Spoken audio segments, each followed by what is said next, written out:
আমাদের মুক্তিযুদ্ধ থেকে শুরু করে এখন পর্যন্ত যতজনেই দেশ নিয়ে ভাবছে, যতজনেই দেশ নিয়ে কিছু করার চেষ্টা করছে, মারা পড়ছে।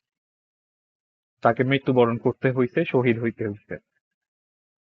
তো মানুষ কেন এখনো বুঝে না যে আমরা যেটা করতেছি, ধরেন বাংলাদেশটা আমাদের ঘর।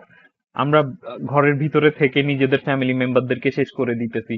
আমরা ভাবতেছি পাশের বাড়ি থেকে অন্য কেউ এসে আমাদেরকে হেল্প করবে, আমাদের লাইফটা অনেক সুন্দর হয়ে যাবে। আমরা আমাদের ঘর থেকে কোটি কোটি টাকা ধরেন চুরি করে আত্মসাৎ করে সেই জিনিসটা দিয়ে আমরা অন্য একটা ঘরে বা অন্য একটা দেশে গিয়ে সুখ শান্তিতে কাটাবো। আসলে এই দিনগুলা, এই সময়গুলা কখনোই আসে না। আপনি অন্যায় করবেন, আপনাকে সাজা পাইতেই হবে। এক না একটা ওয়েতে আপনি সাজা পাবেন। তো যতজনই দেশ নিয়ে ভাবছে ততজনই মারা গেছে, ততজনই কষ্টে পড়ছে, ততজনকেই দেশ ছাড়তে হইছে, ততজনকেই খুব খারাপ পরিস্থিতিতে পড়তে হইছে। তো মানুষ আর কবে বুঝবে যে আমরা আসলে আমাদের নিজেদের ক্ষতি করতেছি?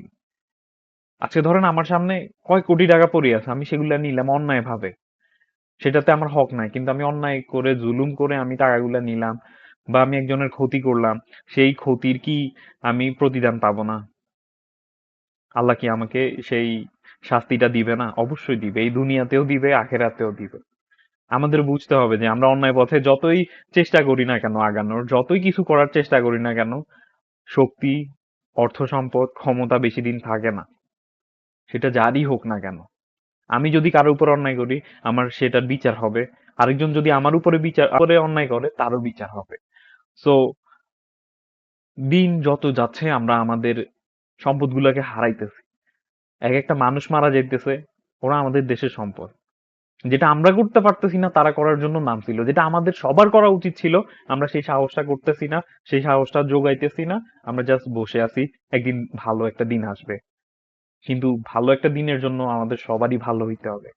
আমিই ভালো হইলাম না, তাহলে আমার দেশটা কিভাবে ঠিক হবে? দেশের পরিস্থিতি কিভাবে ঠিক হবে?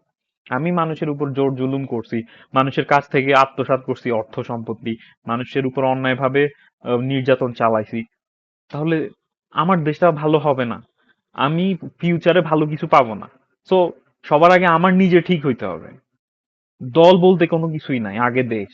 কিন্তু আমরা কেন ভাবতেছি না দেশের জন্য, আমি এখনো বুঝতেছি না। এখন ডিজিটাল যুগ, সবকিছু আমাদের হাতের কাছে আছে, আমরা কোনো কিছু থেকে অজানা না।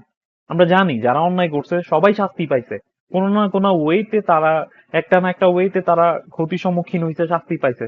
তারপরও আমরা কেন এখনো অন্যায় ছাড়তেছি না? কেন এখনো আমরা ভালো হইতেছি না, ভালোর পথে আসতেছি না, দেশকে নিয়ে চিন্তা কেন করতেছি না? আমার আসলেই মাথায় ধরে না। আমাদের আসলেই সচেতন হওয়া উচিত, দেশের জন্য কাজ করা উচিত। এভাবে দিন চলবে না, এভাবে ভালো দিন আসবে না। আমরাই আমাদেরকে শেষ করে দিব, আমাদের জন্য আর কাউকে লাগবে না। সবার একসাথে হওয়া উচিত। আগে নিজে ঠিক হওয়া উচিত, আগে আমার ভালো হওয়া উচিত।